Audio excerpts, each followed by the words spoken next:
Audio Jungle.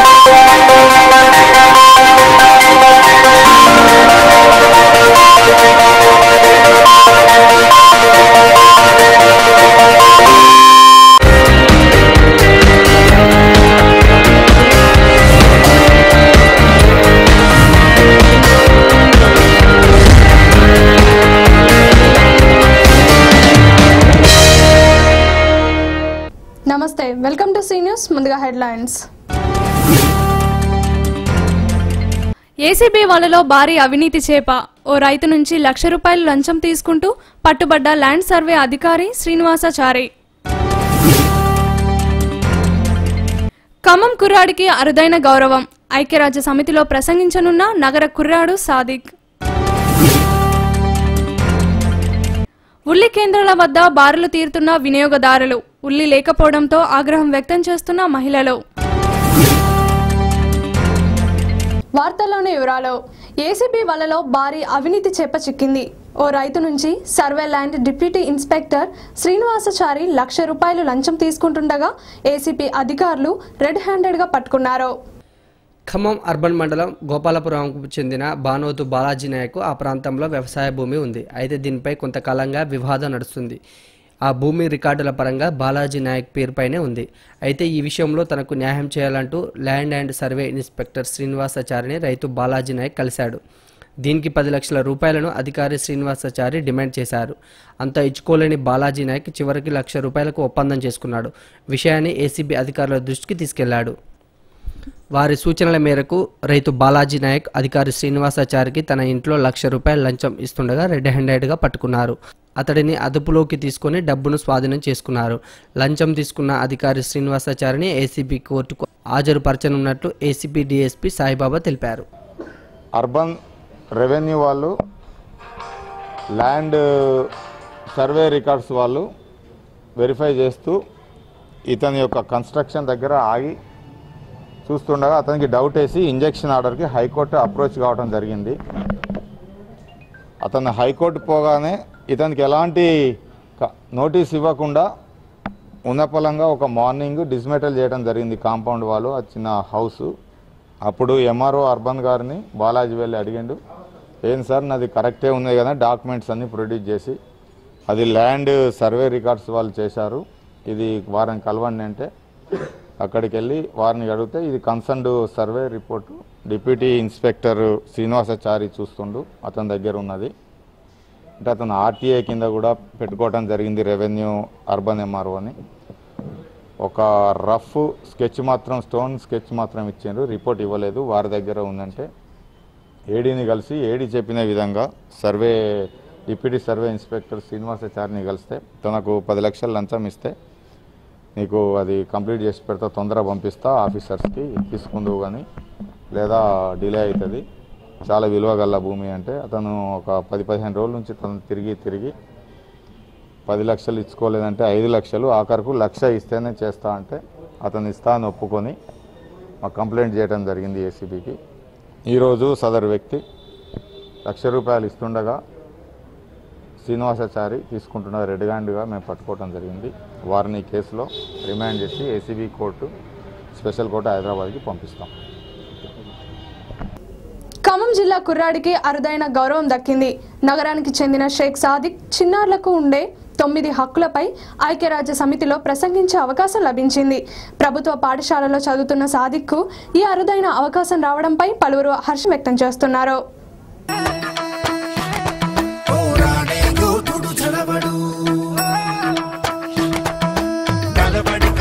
నిలబడు పోరాడే యోధుడు జడబడు, సంకల్పం నీకుంటే ఓటమికైనా ఉడుకేరా. బుడి బుడి అడుగులు తడబడి అడుగడుగున నీవే నిలబడి, ఎదురీగాలి లక్ష్యం వైపు ఎంతో పాటుపడి, వెలుగంటూ రాడు అంటే సూర్యుడైనా లోకువరా, నిసిరాతిరి కమ్ముకుంటే వెన్నెల చిన్నబోయనురా. నీ శక్తేదో తెలిసిందంటే నీకింక తిరుగేది, ప్రకాశంలో సూర్యుడల్లే ప్రశాంతంగా చంద్రుడి వల్లే, వికాసంలో విద్యార్థులే అలా ఎదగాలి ప్రకాశం. ఖమ్మం నగరం రోటరీ నగర్కు చెందిన షేక్ సాదిక్ ఆ ప్రాంతంలోని ప్రభుత్వ పాఠశాలలో 9వ తరగతి చదువుతున్నాడు.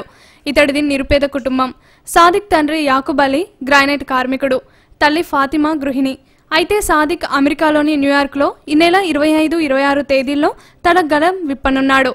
9 ఈజ్ మైండ్ చిల్డ్రన్స్కు ఉన్న 9 హక్కులను ప్రపంచవ్యాప్తంగా అమలు చేయాలని, బాల్య వివాహాల వల్ల జరిగే అనర్థాలు, బాల కార్మిక వ్యవస్థ, భారతదేశ గొప్పదనం తదితర అంశాలపై మాట్లాడే అవకాశం ఇతనికి లభించింది.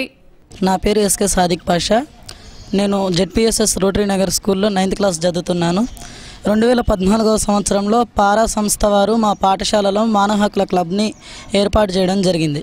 ఈ క్లబ్స్లో 4 అధ్యక్షుడు, ఉపాధ్యక్షుడు, కార్యదర్శి, కోశాధికారి అనే 4 సభ్యుల్ని ఎన్నుకొని విద్యార్థులే ఓటు ద్వారా ఎన్నుకొని వారిని 2 రోజుల శిక్షణ కార్యక్రమం ద్వారా టేకులపల్లిలో మేము శిక్షణ తీసుకున్నాము. టేకులపల్లి మహిళా ప్రాంగణంలో ఈ శిక్షణ అయిపోయిన తర్వాత మేము మా పాఠశాలలో మానవ హక్కుల క్లబ్ని ఏర్పాటు చేసి బాలలందరికీ వారి హక్కుల్ని తెలియజేయాలనే ఒక దృఢ విశ్వాసం, దృఢ నమ్మకంతో మేము ఈ క్లబ్స్ని మా పాఠశాలలో ఏర్పాటు చేసుకున్నాం. ముందు ఈ క్లబ్స్ ఏర్పాటు చేసినప్పుడు అంత నమ్మకంగా, అంత విజయవంతంగా నడుస్తాయని, అంత మంచి పేరు వస్తుందని మేము ఊహించలేదు.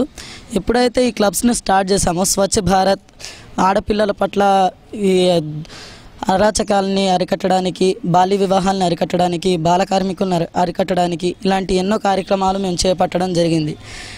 విద్య లేని తల్లిదండ్రులకి బాల్య వివాహాలు చేయడం వల్ల ఆడపిల్లలు ఎంత సఫర్ అవుతారో, అలాగే బాల కార్మికుల్ని చేయడం వల్ల వారి జీవితం ఎలా నాశనం అవుతుందో దాని గురించి కూడా తెలియజేయడం జరిగింది. ఇలాంటి ఎన్నో కార్యక్రమాలను మేము తెలియజేసిన తర్వాత భద్రాచలంలో మేము చేసే కార్యక్రమాలు నచ్చి పారా సంస్థ వారు భద్రాచలం మాతోటి టీచర్స్కి ట్రైనింగ్ ఇప్పించారు. అది ఎంతో గర్వంగా నేను చెప్పుకోవడం జరిగింది. అలాగే హైదరాబాద్లో జరిగిన 5 రోజుల శిక్షణ కార్యక్రమంలో వదానా తోడో అభియాన్ అనే స్వచ్ఛంద సంస్థ నా ఉపన్యాసం విని ఈ ఐక్యరాజ్య సమితిలో, న్యూయార్క్ ఐక్యరాజ్య సమితిలో జరుగుతున్న జనరల్ అసెంబ్లీ మీటింగ్కి నన్ను ఎంపిక చేయడం జరిగింది. People faction for rural awareness ద్వారా రోటరీ నగర్ పాఠశాలలో హ్యూమన్ రైట్స్ క్లబ్ను స్థాపించారు. దీనిలో విద్యార్థులకు గ్రూప్ లీడర్గా సాదిక్ ఎంపికయ్యాడు. దీనికి గైడ్ టీచర్గా బానోత్ నాగులు వ్యవహరించగా ఏడాది నుంచి విజయవంతంగా క్లబ్ను నిర్వహిస్తూ ఐక్యరాజ్య సమితిలో జరుగుతున్న జనరల్ నాలెడ్జ్లో మాట్లాడే అవకాశం దక్కించుకున్నాడు. సాదిక్ తొలుత మహిళా ప్రాంగణంలో బాల కార్మిక వ్యవస్థ నిర్మూలన, బాల్య వివాహాలు, నిరక్షరాస్యత వల్ల కలిగే నష్టాల గురించి తెలుసుకున్నాడు. తర్వాత తానే ఖమ్మంలోని టీటీడీసీ కళ్యాణ మండపం, భద్రాచలంలో జరిగిన శిక్షణ శిబిరాల్లో రిసోర్స్ పర్సన్గా వ్యవహరించి తన నైపుణ్యాన్ని చాటి చెప్పాడు. హైదరాబాద్లో శిక్షణ ఇచ్చినట్లు సాదిక్ చెప్పాడు. తన ప్రసంగం వాదనతో తాడో సంస్థ ప్రతినిధులకు నచ్చి తనకు ఐక్యరాజ్య సమితిలో మాట్లాడే అవకాశం కల్పించారని సాదిక్ చెబుతున్నాడు. ఈ 195 దేశాలు పాల్గొనే ఈ యొక్క అద్భుతమైన సమావేశానికి నన్ను ఎంపిక చేయడం నాకు ఎంతో ఆనందంగా ఉంది, గర్వంగా కూడా ఉంది.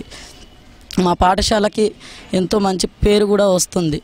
అలాగే ఈ యొక్క సమావేశంలో నేను బాల్య వివాహాలు, బాల కార్మికులు, భారతదేశం యొక్క గొప్పతనం, భారతదేశంలో అవలంబించుతున్న ఆడపిల్లల గురించి అవలంబించిన కార్యక్రమాలు, బేటీ బడాహో బేటీ బచావో కార్యక్రమం గురించి కూడా నిన్న గలం విప్పబోతున్నాను.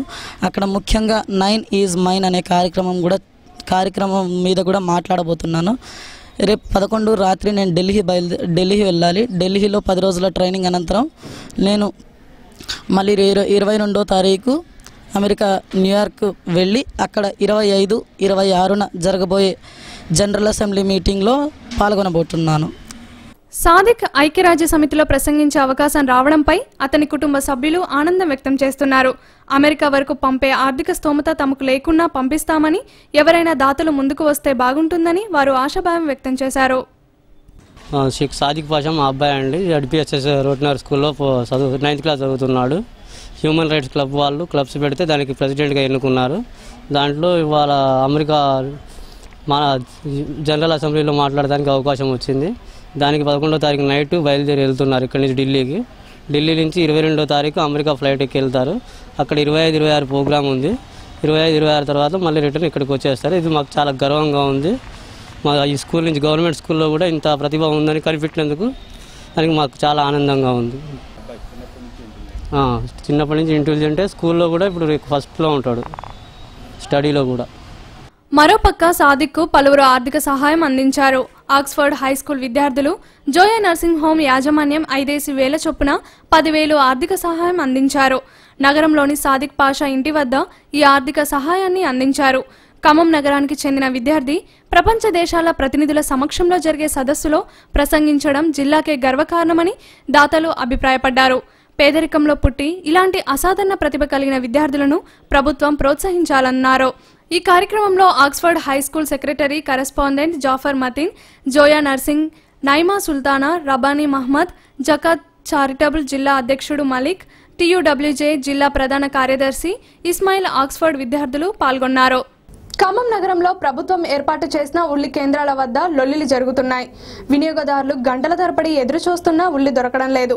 దీంతో వారు ఆగ్రహం వ్యక్తం చేస్తున్నారు. ఉల్లి కేంద్రాలను పెంచి అందరికీ సరఫరా చేయాలని వినియోగదారులు కోరుతున్నారు.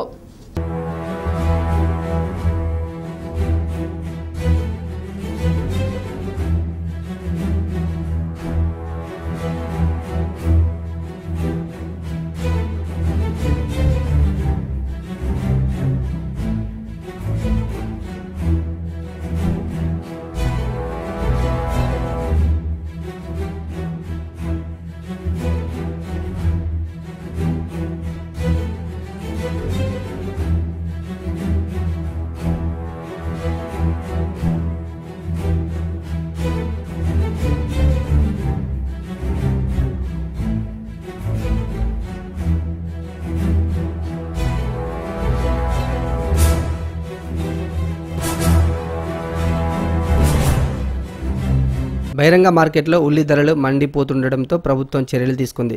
అందులో భాగంగా జిల్లాల్లో మొత్తం 8 ఉల్లి కేంద్రాలను ఏర్పాటు చేసి కేజీ ఉల్లిగడ్డలను 20 రూపాయలకే అందిస్తుంది. ఒక్కో కుటుంబానికి 2 కేజీల చొప్పున సరఫరా చేస్తోంది. నగరంలో మొత్తం 3 ఉల్లి కేంద్రాల్లో నిత్యం వందల మంది వినియోగదారులు బారులు తీరుతున్నారు. గంటల తరబడి కేంద్రాల వద్ద పడిగాపులు కాస్తున్నా వారి వంతు వచ్చే వరకు ఉల్లి కేంద్రాల్లో సరుకు ఖాళీ అవుతుంది. దీంతో క్యూ లైన్లో గంటల తరబడి వేచి చూసిన వారు అసహనం వ్యక్తం చేస్తున్నారు.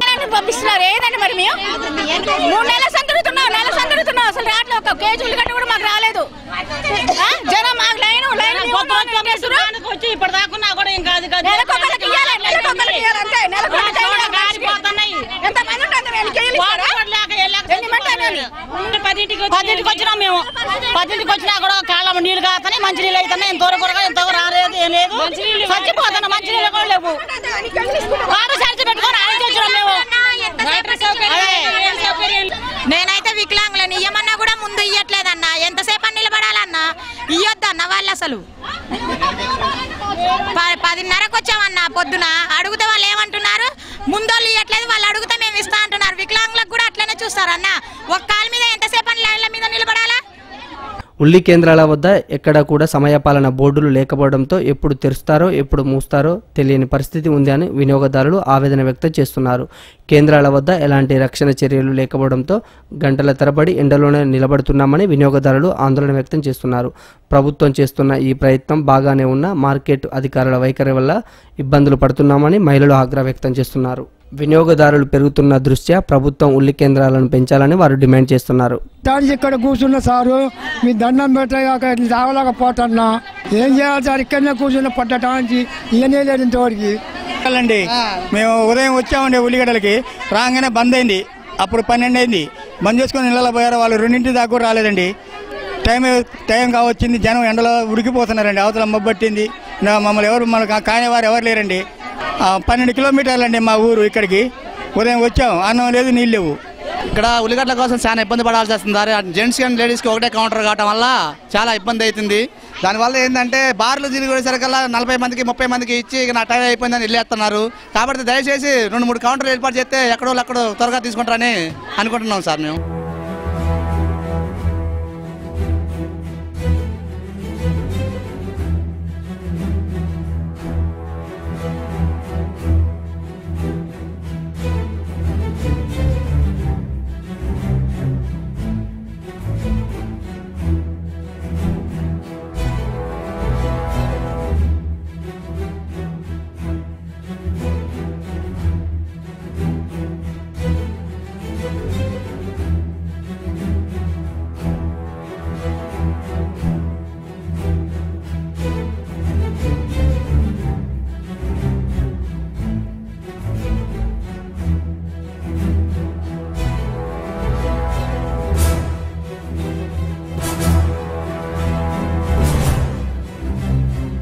చాకలి ఐలమ్మ 30వ వర్ధంతి వేడుకలు ఖమ్మం జిల్లాలో ఘనంగా జరిగాయి.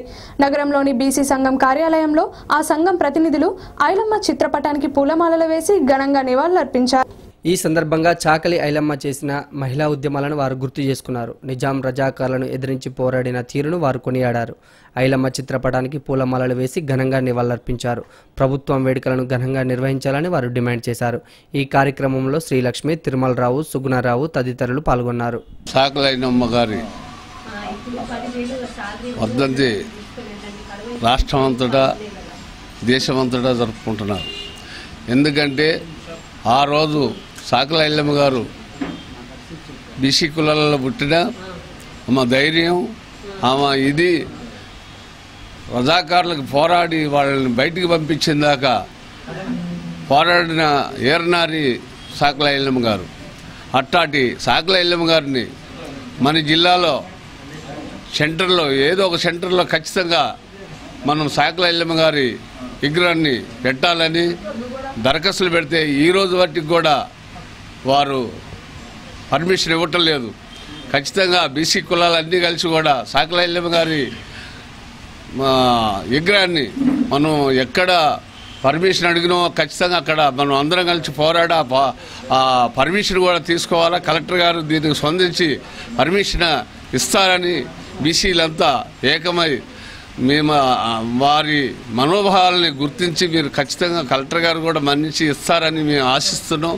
ఖచ్చితంగా ఇది వారి ఒక్క చాకలి ఐలమ్మ గారికి కాదు, బీసీ కులాలన్నిటికి కూడా చాకలి ఐలమ్మ గారి చేసిన పనులు బీసీ కులాలన్నీ వారి అడుగుజాడల్లో నడిచి వారు చేసిన కార్యక్రమాలన్నీ ముందుకు తీసుకుపోయి మనం జనానికి తెలియజేయాల్సిన అవసరం ఉంది. తెలంగాణ రాష్ట్ర బీసీ ఫ్రంట్ ఆధ్వర్యంలో వ్యవస్థాపక అధ్యక్షురాలిగా చాకలి ఐలమ్మ గారి 30వ వర్ధంతి కార్యక్రమాన్ని బీసీ ఫ్రంట్ ఆధ్వర్యంలో ఘనంగా ఐలమ్మ గారికి నివాళులు అర్పిస్తూ ఉన్నాం. ఖమ్మం జిల్లా మణుగురు మండలం కట్టు మల్లారంలో యువకుడు అనుమానాస్పద స్థితిలో మృతి చెందాడు. 3 రోజుల కిందట కనబడకుండా వెళ్లిన యువకుడు మృతదేహం కనిపించడంతో ఆ కుటుంబంలో విషాద ఛాయలు అలుముకున్నాయి. మణుగురు మండలం కట్టుమల్లారం గ్రామంలో వాటర్ ఫాల్స్ వద్ద యువకుడు అనుమానాస్పద స్థితిలో మృతి చెందాడు. అదే గ్రామానికి చెందిన సమ్మయ్య స్నేహితులతో కలిసి ఇంట్లో చెప్పకుండా 3 రోజుల క్రితం వాటర్ ఫాల్స్ వద్దకు వెళ్లాడు. సాయంత్రం సమయంలో స్నేహితులు ఇంటికి రాగా సమ్మయ్య కనిపించలేదు. కుటుంబ సభ్యులు స్నేహితులను ఆరా తీసినా ఎలాంటి సమాధానం లేదు. సమ్మయ్యతో దగ్గరగా ఉండే శ్రీకాంత్ను గట్టిగా మందలించగా అసలు విషయం చెప్పాడు. 3 రోజుల క్రితం వాటర్ ఫాల్స్ కు వెళ్లగా సమ్మయ్య బండరాయి నుంచి కాలు జారి పడిపోయాడని భయంతో అక్కడి నుంచి వచ్చినట్లు తెలిపాడు.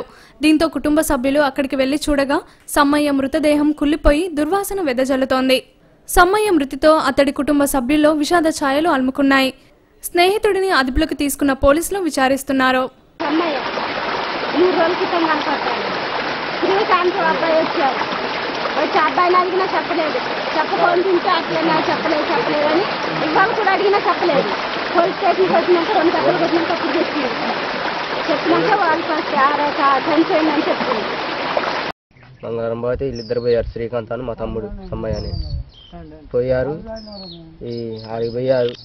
3 రోజుల క్రితం అడిగినాం ఈ అబ్బాయిని, నేను వచ్చిండు చెప్పట్లే, అసలు ఏం చెప్పట్లేదని మళ్ళీ అడిగినాం. రాత్రి అడిగితే రాత్రి 12 దాకా కూకొని అడిగినాం, అయినా కూడా చెప్పట్లేదు. కూకొని చెప్పట్లేదని పొద్దున కూడా పోయినాం. పొద్దున పోతే నేనేమన్నా వాడిని తీసుకొని చిన్నగా ఆడికి పోవాలనుకున్నా వాటర్ ఫాల్స్ కాడికి. అయితే సైకిల్ వేసుకొని వస్తానంటే మా అన్నోళ్ళు ఆడ షాప్ కాడ ఆగి వాడిని మంచిగా చెప్పురా తమ్ముడు, చెప్పట్లే. అప్పటికి కూడా 2 వీక్తే చెప్పిండు, అన్న ఇట్లా సంగతి అన్న పైన నుండి పడాలన్న. నేను ఆ నుండి తీసుకొచ్చి ఆడ పెట్టిన నేను నాకు భయం వేసి ఉట్టుకొచ్చినా అని అసలు ఆడి తడబడకుండా చెప్తాడు. వాటర్ ఫాల్స్కి వెళ్ళి ఆయన కింద పడ్డాడు. ఆయన కింద పడేది నేను చూడలే. పక్కన చెట్లు అడ్డం మరి కనపడి పైకి పోయి చూసిన. కనపడి కిందకు వస్తే ఆ గుంటలో ఉంటే కొనూపిరితో ఉన్నాడు. ముక్కు నుంచి నోట్లో రక్తం అయితే నీళ్ళు ఆపించి నోట్లో నోరు పెట్టి ఊదినాక పైకి పోయి వాళ్ళని తీసుకొచ్చి పక్క తీసుకొచ్చి కందిరి కొడుతున్నాము. వాళ్ళు వెళ్ళారు, నేను అక్కడ ఉన్నా. ఎవరు పైన? సార పాప. ఎంతమంది? 5. వార్తలు ముగించే ముందు హెడ్లైన్స్ మరోసారి. ఏసీబీ వలలో భారీ అవినీతి చేప. ఓ రైతు నుంచి ₹1,00,000 లంచం తీసుకుంటూ పట్టుబడ్డ ల్యాండ్ సర్వే అధికారి శ్రీనివాసాచారి. ఖమ్మం కుర్రాడికి అరుదైన గౌరవం. ఐక్యరాజ్య సమితిలో ప్రసంగించనున్న నగర కుర్రాడు సాదిక్. ఉల్లి కేంద్రాల వద్ద బారులు తీరుతున్న వినియోగదారులు. ఉల్లి లేకపోవడంతో ఆగ్రహం వ్యక్తం చేస్తున్న మహిళలు. ఈ వార్తలు ఇంతటితో సమాప్తం. తిరిగి ప్రసారం SC న్యూస్లో మళ్ళీ కలుద్దాం. అంతవరకు సెలవు. నమస్కారం.